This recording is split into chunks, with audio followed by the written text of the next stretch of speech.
G'day, and welcome to Making a Gimp with Jenny Brandis. If, like me, you need a gimp thread to colour match your lace, then keep watching as I show you how. This is an ideal way to convert fine thread to a gimp weight. I'll be using a Finker 8 thread so that you can more easily see what I'm doing. Starting with a single thread, form a loop. This gives me 3 threads, left and right of the loop and the ball thread. Pinch the start to the neck of the bobbin and wind on until the thread is anchored.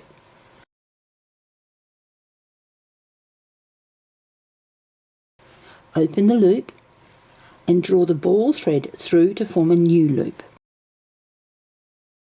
Open the new loop and draw the ball thread through to form a new loop. This technique is called Chain Ply or Navaho Ply after the Dene weavers of America, where I believe the original concept came from. Keep repeating the loop and draw through while winding the gimp onto the bobbin until you have enough for your work. You now have a gimp thickness equivalent to 3 times the original thread. Secure the thread to your bobbin as usual before cutting the thread, keeping the 3 threads together. Attach the other bobbin and wind off enough to work from the first bobbin.